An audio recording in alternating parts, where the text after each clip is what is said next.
പിതാവിന്റെയും പുത്രന്റെയും പരിശുദ്ധാത്മാവിന്റെയും നാമത്തിൽ ആമേൻ. എന്റെ പ്രിയപ്പെട്ടവരെ, ജനുവരി 13 ചൊവ്വാഴ്ച, അമ്മേ പരിശുദ്ധ അമ്മേ, അമ്മേ പരിശുദ്ധമേ, ദൈവമാതാവേ, കൃപാസനത്തിലൂടെ ഞങ്ങൾക്കും ഞങ്ങളുടെ ദേശത്തിനും അമ്മ മധ്യസ്ഥം തേടി തന്ന എല്ലാ അനുഗ്രഹങ്ങൾക്കും കൃപകൾക്കും ഞങ്ങളിപ്പോൾ ഹൃദയം നിറഞ്ഞ നന്ദി പറയുന്നു.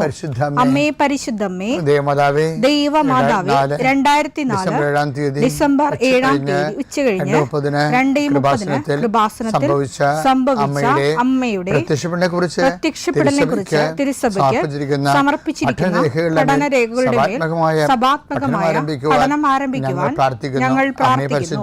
അമ്മേ പരിശുദ്ധമേ, ഭൂസ്വർലോകങ്ങളുടെ രാജ്ഞിയായ അങ്ങേയ്ക്ക് ഭൗമസംരക്ഷണത്തിനായി പ്രപഞ്ചപ്രകൃതിയെ തന്നെ തിരുസഭ പ്രതിഷ്ഠിക്കുവാൻ ഈ പ്രത്യക്ഷീകരണം വഴി ഇടയാക്കണമേ. പരിശുദ്ധമേ, ജപമാല മാതാവേ, സകല കൃപാസനം പ്രാർത്ഥനയോടും ചേർത്ത് ഞങ്ങളിപ്പോൾ പ്രാർത്ഥിക്കുന്ന ഈ കുടുംബത്തിന്റെ പ്രത്യേക നിയോഗം പറ മക്കളെ.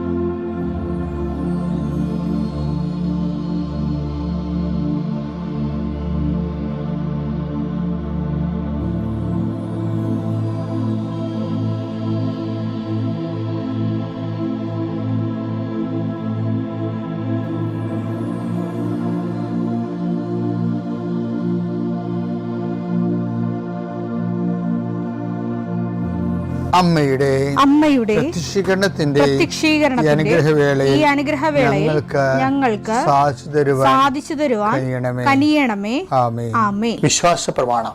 സർവശക്തനായ പിതാവും ആകാശത്തിന്റെയും ഭൂമിയുടെയും സൃഷ്ടാവുമായ ദൈവത്തിൽ ഞാൻ വിശ്വസിക്കുന്നു. അവിടുത്തെ ഏകപുത്രനും ഞങ്ങളുടെ കർത്താവുമായ ഈശോമിശിഹായിലും ഞാൻ വിശ്വസിക്കുന്നു.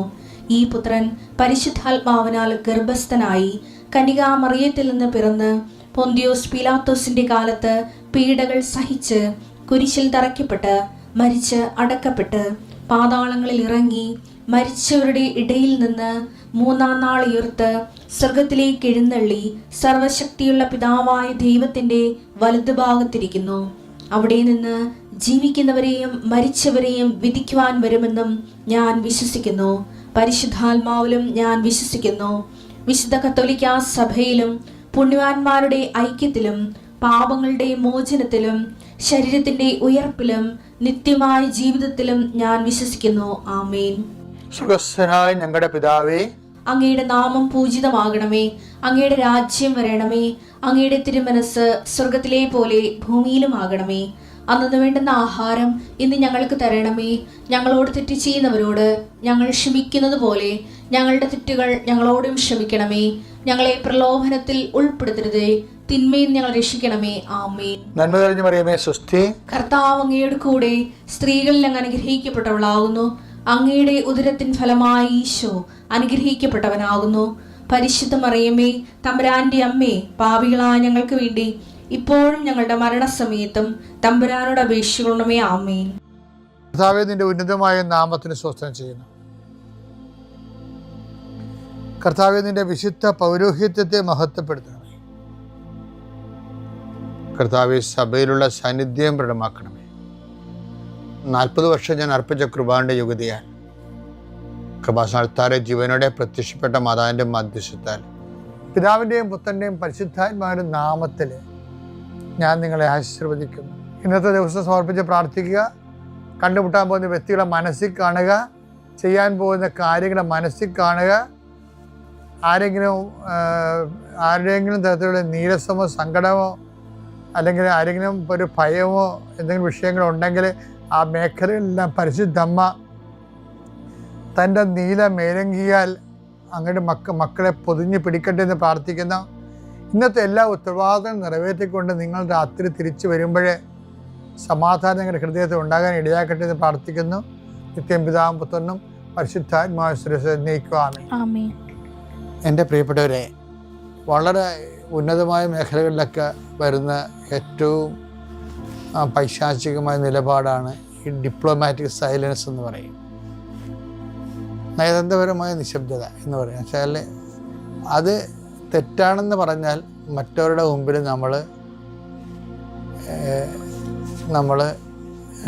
നമ്മുടെ നേരെ കൈ ചൂണ്ടപ്പെടും. അതുകൊണ്ട് നമ്മൾ തെറ്റാണെന്ന് പറയണില്ല, ശരിയാണെന്ന് പറയുന്നില്ല. നമ്മൾ നിശബ്ദത പാലിക്കുന്നു. അങ്ങനെ നിശബ്ദത പാലിക്കാൻ വചനത്തിൽ പ്രൊവിഷനില്ല. നിങ്ങളുടെ ഉത്തരം ഒന്നെങ്കിൽ യേസ് അല്ലെങ്കിൽ നോ എന്നാണ് ഈശോ പറയുന്നത്. അപ്പോൾ അവിടെ ഡിപ്ലോമാറ്റിക് സൈലൻസിന് ഇല്ല, പ്രൊവിഷൻ ഇല്ല. മത്തായി 5:37 നിങ്ങളുടെ വാക്ക് അതെ അതെ എന്നോ അല്ല അല്ല എന്നോ ആയിരിക്കട്ടെ, ഇതിനപ്പുറമുള്ളത് ദുഷ്ടനിൽ നിന്ന് വരുന്നു. അപ്പോൾ ഈ ഡിപ്ലോമാറ്റിക് സൈലൻസുകാരെപ്പം ശ്രദ്ധിക്കണം. അത് ദൈവത്തിൽ നിന്നല്ല ഡിപ്ലോമാറ്റിക് സൈലൻസ് വരണത്, ദുഷ്ടനിൽ നിന്നാണ്. എൻ്റെ മക്കളെ, ഞാനെന്ത് ഇങ്ങനെ പറഞ്ഞെന്നറിയാമോ? ഇത് ഉട്ടോപ്യനാണെന്ന് നിങ്ങൾക്കറിയാം. എന്നുവെച്ചാൽ ഉട്ടോപ്യൻ വെച്ച് കഴിഞ്ഞാൽ ആധ്യാത്മികതയുടെ നിലം തൊടാത്ത സ്ഥലത്ത് മാത്രമേ ഇത് പാലിക്കാൻ പറ്റത്തുള്ളൂ. പക്ഷേ ഇന്നിപ്പോൾ അങ്ങനെ ജീവിക്കുന്ന ആൾക്കാരുടെ എണ്ണം കൂടുതലാണ്. കാര്യം ഉടമ്പടിയുടെ ഓരോ പടികൾ ചെല്ലുന്തോറും മനുഷ്യന്മാർ ദൈവമായിട്ടുള്ള റിലേഷൻസ് വളരെ കലർപ്പില്ലാത്ത റിലേഷൻസൊക്കെ വരുന്നു. നിങ്ങൾക്ക് താഴെക്കിടെയുള്ള എല്ലാവർക്കും, ഇൻക്ലൂഡിങ് മൈസെൽഫ്, ഇതിലേക്ക് വരാൻ നമുക്ക് വേറെ നമുക്ക് മുന്നോട്ട് പോകാൻ ഉദ്ദേശിക്കുന്നുണ്ടെങ്കിൽ ഈ വാതിലേ ഉള്ളൂ. അതാണ് വിഷയം. പുറകോട്ട് പോകാനാണെങ്കിൽ പല വാതിലുണ്ട്. ദൈവത്തിൽ നിന്ന് നമുക്ക് അകന്നു പോകാനാണെങ്കിൽ ഒരു 9 വാതിൽ വരും. ദൈവത്തെങ്കിലേക്ക് പോകാനാണെങ്കിൽ ഒരു വാതിലേ ഉള്ളൂ. അത് കർത്താവ് പറഞ്ഞത് അത് ഇടുങ്ങിയത് ആണെന്നാണ് പറഞ്ഞത്. ഇപ്പോൾ ഒരു ഞെരുക്കം സ്വാഭാവികമായിട്ട് നമ്മൾ അനുഭവിക്കാതെ സത്യത്തിലേക്ക് കൂടി ജീവിക്കാൻ പാടായിരിക്കും. പക്ഷേ ഇത് അത്രയ്ക്ക് പാടില്ലെന്ന് ഈശോ പറഞ്ഞത്. ഞാൻ എൻ്റെ പിതാവിൻ്റെ അടുക്കിലേക്ക് പോകുന്നത് കൊണ്ട് ഞാൻ പോയ വഴികളേക്കാൾ മോശമായ വഴികളിലൂടെ നിങ്ങൾ പോകും. കർത്താവ് പോയ വഴികളേക്കാൾ മോശമായ വഴികളിലൂടെയാണ് സ്റ്റീഫനൊക്കെ പോയത്. എസ്തപ്പാനോസില്ലേ, അയാളെ പച്ചക്ക് പിടിച്ച് കലറിയല്ല ഞാൻ. അയാളാണെങ്കിൽ കർത്താവുമായിട്ട് ശിഷ്യന്മാരെ പോലെ അത്രയ്ക്ക് നടന്ന് പരിചയമുള്ള ആളല്ല. പക്ഷേ ഔട്ട്പുട്ട് ഭയങ്കരമാണ്. അപ്പോസ്തലന്മാരെക്കാൾ പിടിച്ചപ്പോൾ അപ്പോസ്തലന്മാർ ഓടിക്കളഞ്ഞില്ലേ, പക്ഷെ സ്റ്റീഫൻ ഓടിയില്ലല്ലോ. ഞാൻ കഴിഞ്ഞ ദിവസങ്ങളിൽ സ്റ്റീഫൻ്റെ കല്ലറയിൽ പോയി കണ്ണീരിട്ട് ശരിക്കും റോമിൽ ധ്യാനിപ്പിക്കാൻ പോയപ്പോൾ. സ്റ്റീഫൻ ഓടാത്തൊരു ആളാണ്, അയാൾ ഡീക്കനാണ്. എല്ലാവരും ഓടിക്കളഞ്ഞപ്പോഴും ഓടാത്തൊരു സ്റ്റീഫൻ ഉണ്ടല്ലോ. അപ്പോസ്തലന്മാർക്ക് ശേഷവും സഭ നിലനിൽക്കുമെന്നുള്ളത് നമ്മളോട് പഠിപ്പിക്കണത് അപ്പോസ്തലന്മാരല്ല, സ്റ്റീഫൻ.